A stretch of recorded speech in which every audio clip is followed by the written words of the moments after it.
A'udzu billahi minasyaitonir rajim. Bismillahirrahmanirrahim. Assalamualaikum warahmatullahi wabarakatuh. Alhamdulillah wassalatu wassalamu ala Rasulillah Muhammad bin Abdullah wa ala alihi wa sahbihi wa mawalah. Allahumma salli wa sallim wa karim wa azim ala sayyidina Muhammadin wa ala alihi wa ashabihi wa azwajihi wa dzurriyyatihi والتابعين التابعين لهم بإحسان إلى يوم الدين وعلينا معهم فيهم برحمتك يا أرحم الراحمين. Hamba Allah yang selalu dirahmati oleh Allah Subhanahu wa taala.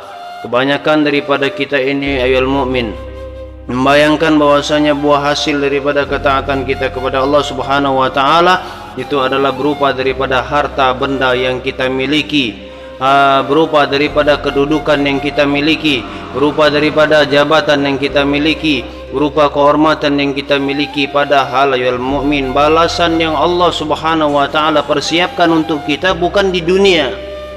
Jadi amal ketaatan kita ini Allah buat, Allah ciptakan, Rasulullah ajarkan kepada kita pada hakikatnya untuk mempersiapkan kehidupan yang tidak ada balik, atau yang tidak ada bisa kita mengulang kembali, yang tidak ada kita bisa berpulang akan dengan kehidupan itu, yaitu kehidupan yaumul akhirah, kehidupan yang kekal abadi selama-lamanya. Kehidupan itu, makanya pahala yang kita buat, amal kebaikan yang kita buat di muka bumi ini bukan di dunia Allah persiapkan, akan tetapi kelak di yaumul akhirah.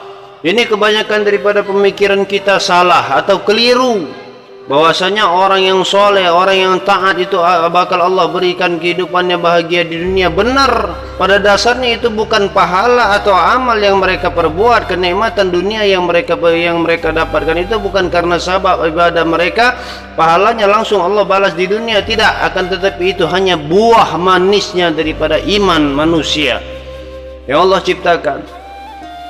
Ada mereka itu yang Allah anugerahkan buah manisnya berupa daripada harta Allah berikan kepada mereka. Akan tetapi ya mukmin, ada hal yang harus kita ingat. Orang-orang soleh tidak pernah tenang dan tidak pernah bangga, bahkan dia tidak pernah bahagia karena Allah Subhanahu wa taala menitipkan harta kepada diri mereka. Mereka punya mobil bukan karena mereka bangga atau mereka hanya untuk berbahagia, untuk menampakkan kepada orang bahwasanya dia punya hak, bukan. Mereka memiliki mobil bertujuan untuk nilainya di mata Allah Subhanahu wa taala. Mobilnya pun akan menjadi nilai ibadah baginya. Kenapa bisa dikatakan mobilnya mereka gunakan untuk dakwah, mobilnya dia gunakan untuk mengangkat anak-anak yatim, mobilnya dia gunakan di dalamnya untuk membawa daripada orang-orang yang berjuang di jalan Allah, mobilnya ia gunakan untuk hal yang bermanfaat, rumahnya dia gunakan untuk majelis taklim, rumahnya dia gunakan untuk anak-anak yatim, rumahnya dia gunakan untuk menjadi tempat yang berkah, rumahnya menjadi tempat orang bercerita, bersilaturahmi, sehingga rumahnya pun menjadi nilai ibadah di hadapan Allah Subhanahu wa taala. Itu ayat mukmin, jangan kita keliru. Jadi banyak sekarang ini ayat mukmin, orang-orang menilai bahwasanya berhasilnya nilai ibadah seseorang itu karena sabab dunia yang mereka miliki. Tidak. Allah Subhanahu wa taala tidak memberikan ganjaran itu untuk di dunia pahalanya, akan tapi kehidupan akhirat. Mana cukup ayat mukmin kalau Allah Subhanahu wa taala hendak memberikan balasan orang yang taat kepada Allah sekarang di dunia tidak cukup. Bayangkan luasnya surganya saja yang diceritakan oleh Rasul, bagaikan luasnya langit dan bumi. Itu luasnya untuk satu orang, bukan untuk dua orang, ya kan? Bayangkan minum satu teguk daripada air di surga, air yang mengalir, yang tidak pernah berhenti. Mau minum satu tegukan saja daripada air di surga, tidak akan pernah merasakan haus lagi. Bayangkan, itu kedudukan di surga tidak sama dengan keadaan daripada di dunia. Qala Allah Ta'ala fil Qur'anil Karim, innal muttaqina fi jannati wa 'uyun udkhuluha bisalamin aminin ونزعنا ما في صدورهم من غل إخوانا على سرور متقابلين لا يمسهم فيها نصب وما هم منها بمخرجين. هكذا Allah Subhanahu wa taala berfirman, sesungguhnya orang-orang yang bertakwa, kata Allah, itu berada dalam surga. Orang-orang yang bertakwa di dunia di dalam surga kelak, di taman-taman dan di dekat mata air yang mengalir air. Kemudian dikatakan kepada mereka, masuklah ke dalamnya. Ini orang-orang yang ahlu surga, yang berkat daripada amalan mereka di dunia Allah persiapkan untuk akhirat. Masuklah ke dalamnya dengan sejahtera lagi aman.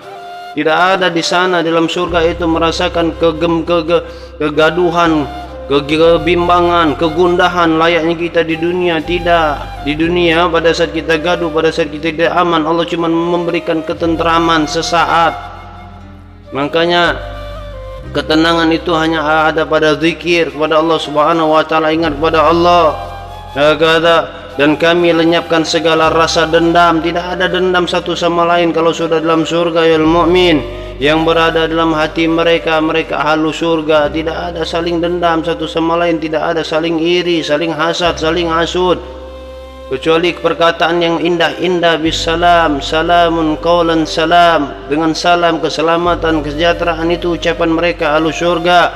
Sedang mereka merasa bersaudara, duduk berhadap-hadapan di atas dipan. Mereka tidak merasa lelah di dalamnya, dan mereka sekali-sekali tidak akan dikeluarkan daripadanya. Bayangkan di surga yang dikatakan Allah Subhanahu wa taala dalam Al-Qur'anul Karim, wahai hamba-hambaku, tiada kekhawatiran terhadapmu pada hari ini. Maksudnya daripada hari kenikmatan di surga. Dan tidak pula kamu bersedih hati. Tidak ada rasa bersedih hati lah yang kita di dunia. Walaupun banyak uang, banyak duit, punya semua, rumah mewah punya, mobil mewah punya, harta punya, jabatan punya, uang punya, tapi masih terkadang hati kita bersedih. Tapi di sana kelak di yaumul akhirah, di surga, tidak ada lagi kesedihan. Kata Allah Subhanahu wa taala, yang berkata ini Allah, firman ini Allah, Allah yang turunkan kepada Nabi kita Nabi Muhammad. Jangan kita dusta ya mukmin. Isma'u, yaitu orang-orang yang beriman kepada ayat-ayat kami, mereka yakin dengan tanda-tanda ayat-ayat kami. Kata Allah Subhanahu wa taala, adalah mereka dahulu yang berserah diri kepada Allah. Berserah diri, tidak peduli dia dengan dunia ini, tidak peduli. Dunia ini tak lebih dari sampah ya mukmin. Dunia ini tak lebih daripada bangkai yang dikatakan oleh Rasul. Ya kan, mereka yang berserah diri pada Allah Subhanahu wa taala. Masuklah kamu ke dalam surga, kata Allah Subhanahu wa taala. Kamu dan istri-istrimu digembirakan kegembiraan yang hakiki. Diedarkan kepada mereka piring-piring emas, Masya Allah ya mukmin, dan piala-piala. Dan di dalam surga piala-piala bagi mereka yang taat pada Allah. Kesusahan, kegelisahan karena sabab taat pada Allah, berpegang teguh di akhir zaman ini bagaikan memegang bara api iman ini ya mukmin. Ya kan, tapi tetap istiqamah, maka nanti kelak disediakan oleh Allah piala-piala, bentuk daripada penghargaan kemenangan kepada hambanya yang bertakwa kepada Allah Subhanahu wa taala. Dan di dalam surga itu terdapat segala apa yang diingini oleh hati dan sedap dipandang mata, dan kamu kekal di dalamnya. Apa yang kepengen di hati, ya, dipinginkan di dalam hati ini apa? Gambaran istana besar Allah Subhanahu wa taala pasti persiapkan kelak. Gampang itu bagi Allah Subhanahu wa taala. Keinginan kita apa yang diinginkan, tidak ada yang tidak terpenuhi kelak ya mukmin. Di dalam surga itu ada buah-buahan yang banyak untukmu, yang sebagainya, dan yang akan kamu makan. Makanya hasil perbuatan ketaatan kita kepada Allah Subhanahu wa taala di dunia ini bukan dibalas oleh Allah Subhanahu wa taala langsung di dunia ini, akan tapi kenikmatan yang hakiki. Nikmat dunia ini mana yang enak ya mukmin? Punya rumah-rumah nyusut, punya uang habis, punya mobil-mobil sekarang kita beli 1 miliar. Hitungan 1 menit, 1 detik, 1 jam keluar dari dealer, dari showroom, itu harganya sudah tidak 1 miliar lagi. Kenikmatan yang mana kita katakan nikmat? Jabatan yang kita miliki, jabatan tak lama, hanya 5 tahun. Apa yang kita banggakan? Apa yang perlu kita gembirakan? Apa yang kita ngerasa sudah sebuah kenikmatan? Apalagi sampai-sampai kita merasakan kenikmatan gara-gara aku sholat, gara-gara aku rajin ibadah pada Allah, gara-gara semua gara-gara karena sabab aku zikir, karena sabab aku ini. Lantas kita berbicara ini adalah pahala, ganjaran pahala yang diberikan oleh Allah. Wallahi ayyuhal mu'min, orang-orang soleh yang taat kepada Allah, bukan itu harapannya. Akan tapi mereka berharap, mereka tidak mau, enggan Allah segera balaskan. Lihat Abdurrahman bin Auf yang Allah berikan beliau harta berlimpah-limpah. Semakin dia mendapatkan berita dari Rasulullah bahwasanya dia akan melewati jembatan Sirat dengan merangkak Mendengar berita itu dia sedekahkan seluruh hartanya, dia habiskan seluruh hartanya, tetap Allah tambahkan rezeki yang tidak berkurang-kurang sedikit pun. Lihat sahabat Rasul yang hidup di zaman Rasul, yang sama-sama Rasul, yang dinasihatkan oleh Rasul secara langsung, yang sholat bersama Rasul, yang beribadah sama Rasul, yang selalu berada di belakang Rasul, di dekat Rasul. Ya Rabb, bagaimana dengan kita? Lihat mereka para ulama, ul-amilin, mereka tidak berharap pahalanya dibayar oleh Allah tuntas di dunia, karena mereka khawatir kalau pahala mereka Allah balas segera di dunia, kelak di akhirat mereka tidak akan menerima kenikmatan yang sesungguhnya. Makanya mereka para soleh paham, ya mukmin, kenikmatan dunia tidak ada apa-apanya. Kita merasa nikmat di dunia bagaikan jarum yang ditusuk ke lautan dan engkau tarik ada tetesan. Itulah perumpamaan dunia ini. Kenikmatan yang kau miliki hanya sebatas itu. Apalagi kalau kita bandingkan diri kita. Di sini kita paling berjaya, di kota kita kita paling berduit, paling beruang, atau di keluarga kita kita paling banyak uang. Kalau kita lihat keluar ke tempat orang lain, masih ada orang lebih hebat, masih ada orang lebih beruang, lebih banyak uangnya. Orang terkaya di bumi ini Nabi Allah Sulaiman pun di mata Allah Subhanahu wa ta'ala kekayaannya di dunia tidaklah sepadan dengan apa yang kelak akan dijamin oleh Allah Subhanahu wa ta'ala dalam surganya Allah Subhanahu wa ta'ala. Wahai mukmin, bertaubatlah, zuhud, tanamkan dalam hati kita sifat zuhud.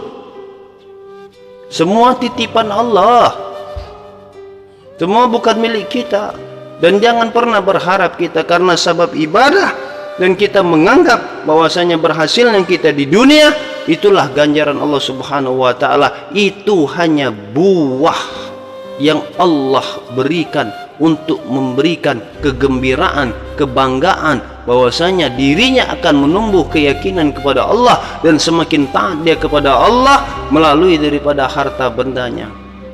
Itu hanya buah, ayol mukmin, bukan hakikat yang sesungguhnya. Itu buah yang Allah berikan kepada manusia yang taat kepada Allah, hamba Allah, dan tujuan Allah Subhanahu wa ta'ala memberikan buah kepada mereka agar mereka semakin sering membantu, agar mereka semakin sering membantu fakir miskin, agar mereka selalu membantu orang-orang soleh, membantu perjuangan orang-orang yang di jalan Allah, dan agar mereka tidak menjadi sombong, agar mereka melihat bahwasanya itu karunia dari Allah Subhanahu wa ta'ala, bukan karena kemampuan dirinya, bahwasanya itu hanya semua di mata Allah, agar mereka itu Allah ciptakan, ya, ciptakan Allah berikan buah hasilnya, hartanya, mobilnya, rumahnya, uangnya, jabatannya, tahtanya, itu agar mereka melihat kekuasaan Allah Subhanahu wa ta'ala saja. Ya, ya mukmin, ini saja yang dapat saya sampaikan. Jangan pernah beranggapan bahwasanya hasil ketaatan kita dapat di dunia dengan gambaran semakin taat orang itu pasti akan menjadi kaya, orang itu akan menjadi lebih mewah, orang itu akan makin banyak uangnya, orang itu makin, oh jangan. Khawatirnya di saat kita beribadah pada Allah, niatan kita untuk mencari dunia, bukan untuk mencari kehidupan yang kekal abadan selama-lamanya, tidak bisa kembali dan tidak bisa pulang, hanya penyesalan yang ada dalam diri kita. Mudah-mudahan bermanfaat. Al-fakir ad-da'ib ilallah, miskin amal, miskin ilmu, al-afu minkum. Allahumma salli wa sallim ala sayyidina Muhammadin wa ala alihi wa sahbihi wa barik wa sallam. Walhamdulillahi rabbil alamin. Wassalamualaikum warahmatullahi wabarakatuh.